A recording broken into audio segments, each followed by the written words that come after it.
Hey guys, Archives here. So, well, the majority of people already are going to summon for this. As a free-to-play player, should you summon for the one Escanor? Yes. And I mean dump all your gems until you get one copy of him. Because he is amazing as for free player. He's amazing both PvE and PvP, right? So the free-to-play player, yes, you should summon. Escanor simp or not, he is one of the absolute best units in the game. He is top 3, top 5 best units in the game. So he is a must summon for majority of players, right? Okay, so first let's start off as passive. The hero gains a buff which increases all stats by 6% at the start of an ally turn. When there are 3 stacks of this effect, remove all debuffs and become immune to debuffs for 1 turn. After that, remove a stack until only 1 stack is left and stacks buff accordingly again. So the way that he works, right, is that every starting turn 1 he gets 1 buff. That gives him 6% to all stats. Another basic all stats, right? You go on the enemy's turn, then you go back to your turn, you get another stack. Enemy's turn, your turn, you get another stack, and you get debuff immunity. So you have 3 stacks of debuff immunity. Go to enemy's turn, you still have the debuff immunity. You go back to your turn, you lose the debuff immunity, go down to 2 stacks. Go to enemy's turn, 1 stack. Go to enemy's turn, go back to 2 stacks. It's a rinse and repeat going up and down, up and down.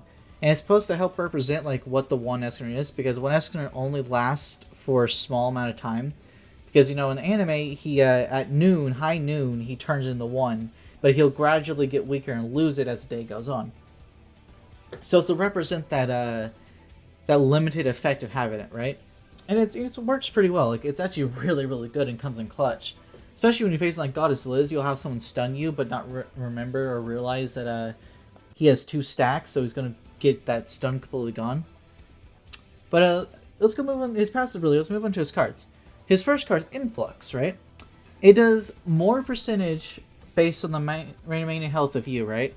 It's 0.8% damage per 1% remaining health, and that's your remaining health, not your enemies, right?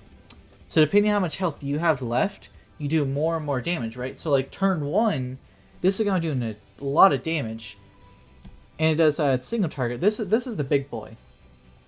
You will be seeing this when you crit, doing like 300, 400k. This is amazing, right? And he has like a good lifesteal, like 10% lifesteal, 10% lifesteal with how much damage the card does.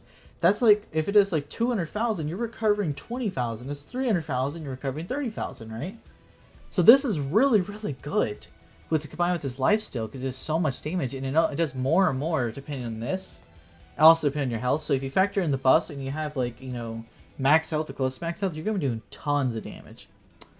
And majority of the time, you're running with like green Gother or red Gother, so you've been getting these higher rank ups as well. His second card. His second card is just a pure damage attack. It's really, really good as well. It also does a lot of damage, right? Maybe not as much as like this, because this also does extra damage depending on your main HP. But it still does a ton of damage. It's a higher damage multiplier than this does. So this, you'll still be seeing this to like 200, 300k as well. Like, it does a lot of damage. Especially in geared, when you have, you'll have crit damage gear on. So when you crit, and he crits a lot, right? Because his crit chance is 50% right here. That is level 1 base stats.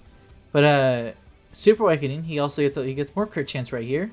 50% here, plus when he's like level 80 as well, he gets a lot. So he does actually get a lot of crit chance.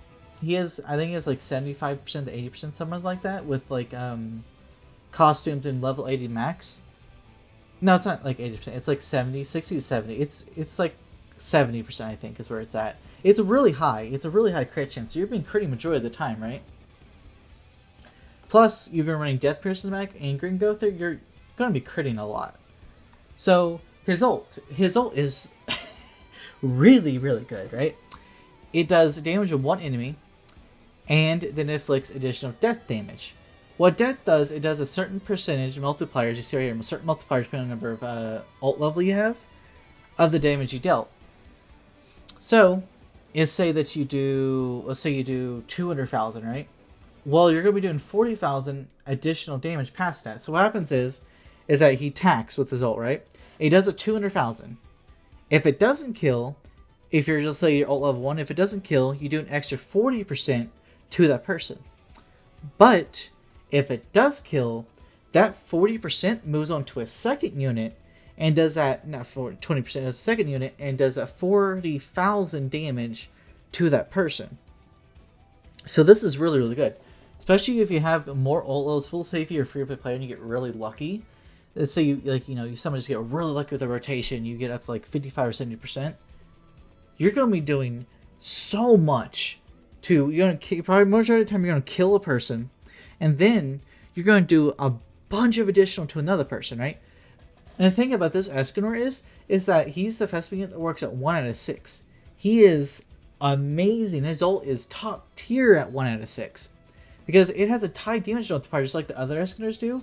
So it's already doing high amounts of damage. So with the death damage, either doing additional to the unit you didn't kill, or if you kill the unit to other units, he is just a pure damage dealer. And taking into account that he's going to crit, plus Green Growth is passive, plus you're probably going to Sario's Grace on him, and his passive that he has right here, he's going to be doing massive amounts of damage.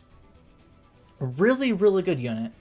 Plus, if you have Merlin here, his crit chance is going to get an extra 20% crit chance. He's going to be getting basically guaranteed crits with Green Gother and Death Curse in the back. He is top tier amazing, right? So yes, you should summon on him. But let's go look at his banner and discuss his banner, which I have right over here from the patch notes. And we know it's going to be the same or close to, really, really close to, because of Global's dev notes, right? So we have the one Escanor. We have the new Green Arthur. Green Arthur is amazing, by the way. He's one of the best PV units in the game. Especially for Tower. Oh, he is top tier. Then we have Lost Vein, of course. Goddess Liz. And then we have Small Wing King, right? These top 4 are really, really good. King is, he fell out. But if you like King, he's on the banner. It's just a festival unit, And then we have Blue Demon Meliodas. I think it's Blue Demon, isn't it? That may be Red Demon. It's your Blue Demon, Red Demon. I don't know the Demon Meliodas' names because I don't use them at all. Not even Alex. I really don't know. That's Green Merlin. Then we have Red Escanor. We have Green Estarossa, Blue Droll. We have Red Zeldris. All of these are really good units. This is, that's normal Roxy, normal Mono. It's normal, we only have one Camilla. That's the normal Shin. And then we have Green Hendrickson. This is a really good banner. Really good AoE unit, autoing unit. These 3 aren't so good, right? And then Demon Hendrickson and King are it's an okay team. I mean, it still works, but it's one of those teams that like fell out. Like Mono Red, it can still work and still be good. It's just facing the top meta teams, you won't be doing so good at it against a lot of the time, right? But you can still be used. So if you could still use them, right?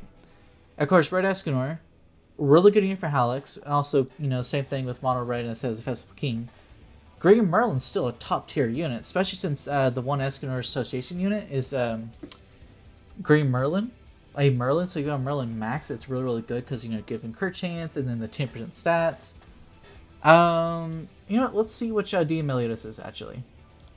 So if we go to Meliodas, right? Is that Red Demon? Okay, so it is Red Demon. So this is Red Demon Meliodas, right? And then we have, the festival units in Arthur. This is a really, really good banner that is just top tier. Like, this is the banner that's really good for all free-to-play players. And he, of course, has the guaranteed 300, 600, and then, you get to choose either Goddess Liz or the one Escanor, right? So this is a really, really good. And I don't think we got free tickets with this. Let's see here. Did we get free? No, we didn't. We didn't get free tickets, I don't think. Nah, because we got the guaranteed... Because, Green Arthur is guaranteed, right? Which is really nice. Yeah, that's it. That's the banner. That's the one Escanor. He's a really good unit. He's a must summon, basically, for free-to-play players if you're looking for advice on what to summon. Anyways, guys, thank you guys for watching. I'll see you guys next video. Bye-bye!